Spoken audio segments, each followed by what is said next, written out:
আসসালামু আলাইকুম প্রিয় শিক্ষার্থী বন্ধুরা, আশা করি তোমরা সবাই ভালো আছো। আমরা বরাবর ন্যায় আবারও HSC ICT থার্ড চ্যাপ্টারের 4 নম্বর ক্লাস নিয়ে তোমাদের সামনে হাজির হয়েছি।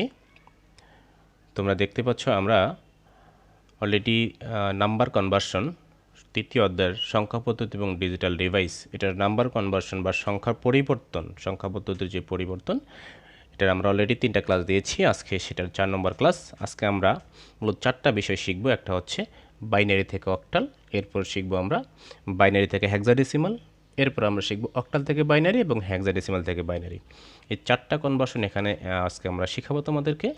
আশা করি শুরু থেকে শেষ পর্যন্ত ভিডিওটা দেখলে এই 4টা কনভার্সন থেকে যেভাবে কোশ্চেন আসুক না কেন তোমরা অবশ্যই অ্যান্সার করতে পারবা। তো তোমাদেরকে আরেকটি কথা বলে নিচ্ছি, তোমরা যারা আমার চ্যানেলে নতুন রয়েছো চ্যানেলটি সাবস্ক্রাইব করে বেল আইকনটি বাজিয়ে দিবা, যাতে করে নতুন নতুন ভিডিও তোমাদের সামনে আপলোড করলে সেটা তোমাদের সামনেই চলে আসে। প্রিয় শিক্ষার্থীরা, আমরা এই চ্যানেলে অ্যাকাউন্টিং, ফিনান্স এবং আইসিটির ধারাবাহিকভাবে আমরা ক্লাসগুলো দিয়ে যাচ্ছি। এই চ্যানেলটি সাবস্ক্রাইব করলে তোমাদের এই বিষয়গুলো জানতে খুবই সুবিধা হবে। তো আমরা কথা না বাড়িয়ে আজকে চলে যাচ্ছি আমাদের মূল ক্লাসে। দেখো এখানে যেটা বলা আছে, প্রথমে আমরা শিখব বাইনারি থেকে কীভাবে আমরা অক্টালে পরিবর্তন করব। ওকে, আচ্ছা, আমরা প্রথমে একটা বাইনারি সংখ্যা লিখি। সাপোজ আমরা লিখলাম 1,0,1,0,1.1011। সেট মানে হচ্ছে এটা হচ্ছে বাইনারি সংখ্যা, আমরা এটাকে অক্টালে পরিবর্তন করব। ক্লিয়ার?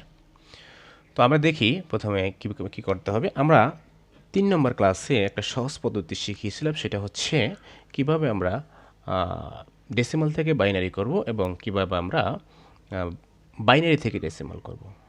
সেই ক্লাসটা যদি তোমরা দেখে আসো তোমাদের সুবিধা হবে।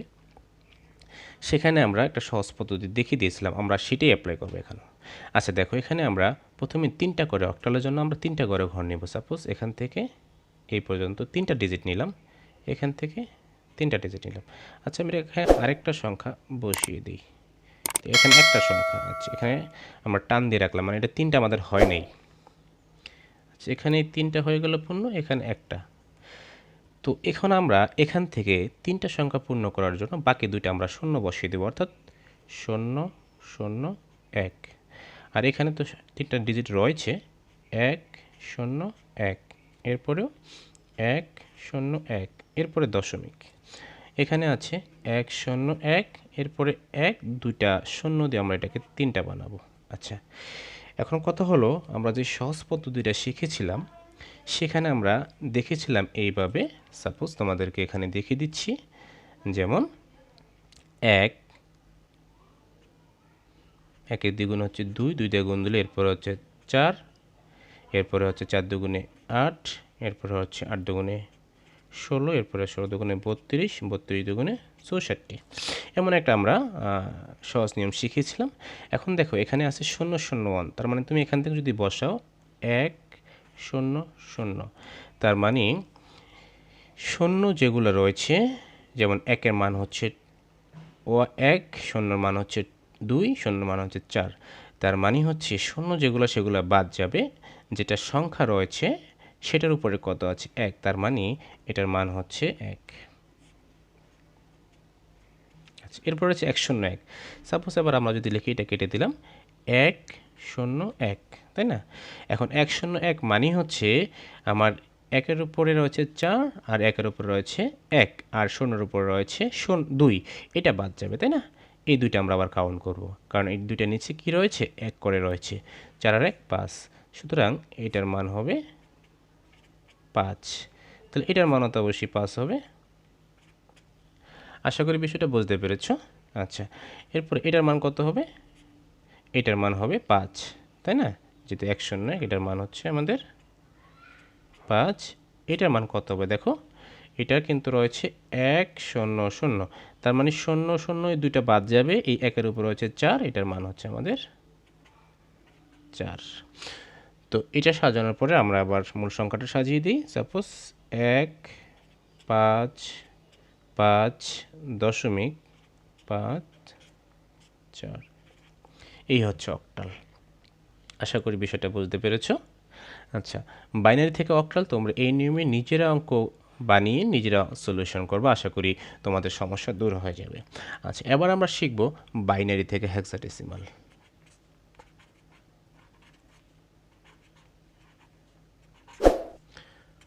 বাইনারি থেকে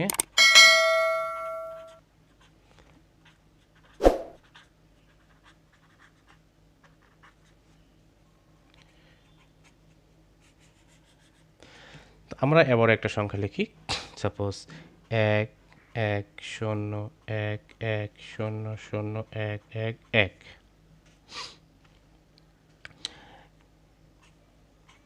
এটা হচ্ছে আমাদের বাইনারি,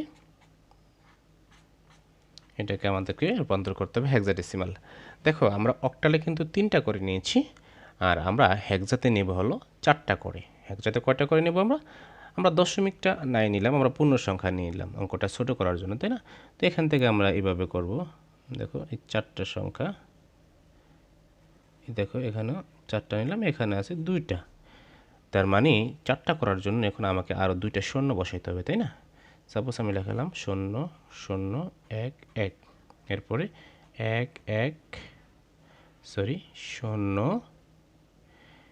1 1 0, এরপর হচ্ছে 0 1 1 1। আমি এখানে কি 5টা নিয়ে নিলাম না? ঠিক আছে। তার মানে হচ্ছে এই 4টা, এই 4টা, এই 4টা।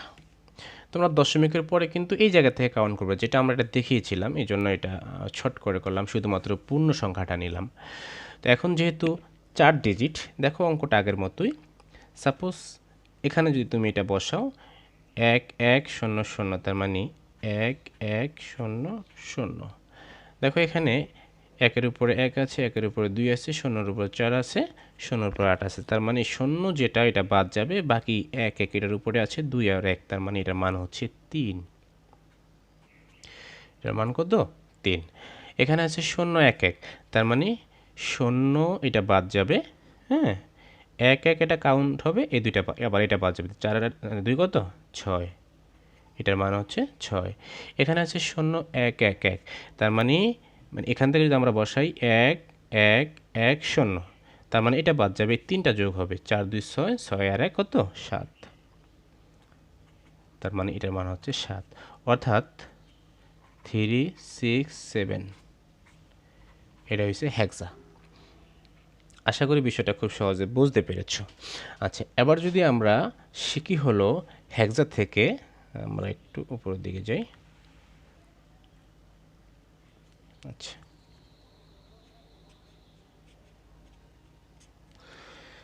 এবার আমরা বাইনারি থেকে হেক্সা, বাইনারি থেকে তো হেক্সা আমরা দেখাইলাম, এবার আমরা অক্টাল থেকে বাইনারি যাই।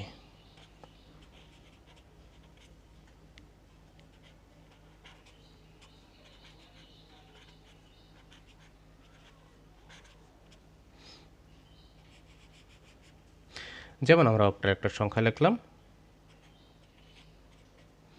704.506। এটা হচ্ছে অক্টাল, আমাদেরকে বানাতে হবে বাইনারি। তো প্রিয় শিক্ষার্থী একটু খেয়াল করো, এই সংখ্যাগুলোকে আমরা একটু ফাঁকা ফাঁকা করে রাখবো, যেন অক্টালের জন্য আমরা রেখেছি কত ডিজিট? 3 ডিজিট। তো একটা সংখ্যা থেকে যেন 3টা ডিজিট তৈরি হতে পারে। 7 0 4 দশমিক 5 0 6। এখন দেখো 7, এটা অক্টালকে যদি আমি বাইনারি বানাতে চাই, দেখো আমাদের এই 7 যেহেতু আমাদের এখানে আছে, 7-এর থেকে সবচেয়ে ছোট সংখ্যাটা নিতে হবে। তো 7-এর উপরে 7-এর চেয়ে ছোটো আছে কত? 4। তাহলে 4 আমরা নিলাম। আমি এখানে একটু বসাচ্ছি তোমাদের জন্য, একটু খেয়াল করো। 1 2 4 8 16। তো আমরা 7-এর থেকে সবচেয়ে কম কত আছে? কাছাকাছি কম 4। 4-এর নিচে আমরা একটা 1 বসালাম। 4-এর লগে যদি 2 যোগ করি তখন কত হবে? 6 হবে। তার মানে আমি এটাও নিলাম, 6-এর লগে 1 যোগ করলে 7 হবে। তার মানে 4 2 6 যোগ 1 7, এটা হলো 1 1 1, মানে এটাকে আমি লিখতে পারি 1 1 1। এবার খেয়াল করো, আমরা যদি শূন্য বসাতে যাই অবশ্যই তিনটেই শূন্য হয়ে যাবে, 0 0 0। 4টাকে আমরা কীভাবে বসাবো খেয়াল করো, 4-এর থেকে কাছাকাছি, মানে সরাসরি 4 তো আসি এখানে, তার মানে এটা নিচে 1 বসে বাকি দুইটা আমি শূন্য বসে দিতে পারি। যেহেতু 4 আমাকে করতে হবে, 4-এর নিচে আমি 1 বসাবো, 4 তো আমি পেয়ে গেছি, বাকি দুইটা শূন্য, তার মানে শুধু 4ই নেব। তার মানে হচ্ছে 1 0 0, বাকি দুইটা আমি শূন্য বসে দেব, 1 0 0। এরপরে 0.5। আচ্ছা, 5-এর থেকে কাছাকাছি কম আছে কত, 4, তাহলে 4 আর 1 5, তাহলে এটা কি হবে, শূন্য হবে, তাহলে 1 0 1 হবে, 5-এরটা হবে 1 0 1। তাহলে শূন্যর জন্য করতে হবে আমার কীভাবে, তিনটে আমি শূন্য বসিয়ে দেবো। 6 কীভাবে করবো দেখো, 6 থেকে কাছাকাছি কত আছে, 4 আছে, 4 আর 2 কত, 6। তার মানে আমি যদি এভাবে বসাই, 4-এর নিচে 1 বসাই, খেয়াল করো, 4 আর 2 6, এটা নিচে 1 বসাই, যে 4 আর 2 6 কিলো হয়ে গেছে আমাদের, আর 1-এর নিচে শূন্য বসিয়ে দেবো, তার মানে 1 1 0, 1 1 0। এটা হচ্ছে আমাদের অক্টাল থেকে আমরা বাইনারি বের করার নিয়ম। আশা করি বিষয়টা বলতে পেরেছো। এটা হচ্ছে অক্টাল থেকে বাইনারি। এখন যদি আমরা দেখি হেক্সা থেকে কীভাবে আমরা বাইনারি বানাবো।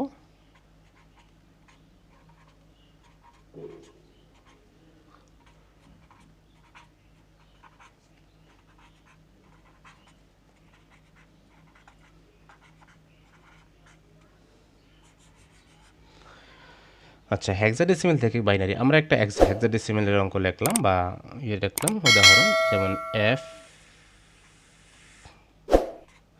ডি ও 0 লিখলাম, এফ ডি 0.7a। আচ্ছা, 7a দিয়ে দিলাম, 4 না দিয়ে, 4 তো হওয়ার কথাই না। আচ্ছা, তাহলে এটা হচ্ছে আমাদের হেক্সাডেসিমাল, আমরা বানাবো হলো বাইনারি। এখন দেখো, এফ মানে কি আমরা জানি, হেক্সা হচ্ছে 9, 0 থেকে 9 পর্যন্ত, এ হচ্ছে 10, A B C D E F, তাহলে হচ্ছে 12 13 14 15, এফের মান হচ্ছে 15। তা আমরা এফের পাশাপাশি 15 ব্র্যাকেটে লিখে দিলাম। এখন এটার নিচে 4টা ডিজিটের জায়গা রাখবো, কারণ আমরা জানি অক্টাল করতে হলে 4 ডিজিটে করতে হয়, যেমন এখানে আমরা দেখিয়েছিলাম হেক্সা করতে হলে 4 ডিজিটে করতে হয়, আমরা এটা দেখিয়ে দিয়েছিলাম, এই জন্য 4টা ডিজিট যেন হয়। এরপরে ডি, দেখো ডি মানে হচ্ছে 10, 10 হয়েছে এ বি সি ডি, তাহলে এখানে ডি মানে হচ্ছে 13। এরপরে 0.7 এ মানে হচ্ছে 10। আচ্ছা, আশা করি এই পর্যন্ত বুঝেছো। এখন আমরা 15, এই 15কে আমরা কিভাবে সাজাতে পারি। দেখো 15-এর কাছাকাছি কত আছে, 8 আছে, 15-এর কাছাকাছি কত রয়েছে, 8 রয়েছে। তাহলে 8-এর নিচে যদি আমরা 1 বসাই, আমরা এটা এখানে একটু দেখাচ্ছি তোমাদেরকে। আমরা যদি এখানে দেখাই, তাহলে 1 2 4, 4 দুগুণে 8, 8 দুগুণে 16। আচ্ছা, আমরা এই কটাই রাখলাম। আচ্ছা, তো এখন 15-এর কাছাকাছি কম আছে কত, 8, 8-এর নিচে আমরা 1 বসাইলাম। 8-এর লগে 4 যোগ করলে এটা বেশি হয় কিনা দেখি, বেশি না হলে যোগ করবো, 8 9 10 11 12, তো এটা আমরা যোগ করতে পারি 12। এরপরে 2 যোগ করলে 13 14, 14 আর 1 যোগ করলে 15, তার মানে 4টা 1 হয়ে যায়। তার মানে এই এফ এর হেক্সাডেসিমাল এফ এর বাইনারি হচ্ছে 1 2 3 4। এবার আসো ডি 13। আচ্ছা, 13-র জন্য, আচ্ছা এটা আমরা কেটে দিলাম। আবার 13-র জন্য কাছাকাছি কত আছে, 8, আমরা 8-এর নিচে 1 বসাইলাম, 8 আর 4 কত, 12, 12 আর 2 কত, 14, 14 বেশি হয়ে যায়, তাহলে এটা নিচে আমরা 0 বসিয়ে দিলাম, তাহলে 12 আর 1, এটা নিচে আমরা 1 বসাইলে 13 হয়ে যায়। তার মানে হচ্ছে 1 1 0 1, 1 1 0 1। আচ্ছা, আর এটা যেহেতু 0, আমরা 4টা 0 বসিয়ে দেবো। আচ্ছা, এরপরে 7, তো 7 থেকে কম দিক থেকে কাছাকাছি আছে 4, 4 আর 2 6, 6 আর 1 7, তার মানে 3টা 1 হয়ে যাবে। ও, আমরা তো 4টা বসাবো, সরি। তাহলে 7-এর নিচে যদি আমরা এটা বসাতে চাই, দেখো 3টা 1, তার মানে আগে হয়েছে 0, তার মানে 4 4 2 6, 6 আর 1 7, 3টা 1 আমরা পাই, আর বাকিটা আমরা 0 বসিয়ে দেবো, তাই না? যেহেতু আমাদের 4টা বানাতে হবে, হেক্সার নিয়ম হচ্ছে 4টা। শূন্য 1 1 1। আচ্ছা, এরপরে আমাদের হচ্ছে 10। তো 10-এর সবচেয়ে কাছাকাছি কত আছে? 8 আছে। 8 আর 2 কত? 10। মানে এখানে এই দুইটা সংখ্যার নিচে 1 বসবে, বাকি দুইটা শূন্য হয়ে যাবে, অর্থাৎ 1 0 1 0। আশা করি বিষয়টা বুঝতে পেরেছো। 1 0 1 0। তো এই ছিল আমাদের হেক্সাডেসিমাল থেকে বাইনারি। তো প্রিয় শিক্ষার্থীরা, আশা করি বিষয়টা বুঝতে পেরেছো। আমরা এর পরের ক্লাসগুলোতে আমরা শিখব হলো কিভাবে বাকি যে দুইটা নিয়ম, একটা হচ্ছে অক্টাল থেকে হেক্সাডেসিমাল এবং কিভাবে হেক্সাডেসিমাল থেকে অক্টাল রূপান্তর করতে হয়। তো এই ছিল আমাদের আজকের ক্লাস। আশা করি তোমাদের ক্লাসটি ভালো লেগেছে। যদি ক্লাসটি ভালো লেগে থাকে অবশ্যই ভিডিওতে একটি লাইক দিয়ে তোমরা তোমাদের মতামত কমেন্ট বক্সে জানাবা। আর তোমরা চাও তোমাদের মতো তোমাদের বন্ধুরা উপকৃত হোক, তাহলে ভিডিওটি শেয়ার দিয়ে তোমার বন্ধুদের মাঝে ছড়িয়ে দাও। সবাই ভালো থেকো। আল্লাহ হাফেজ।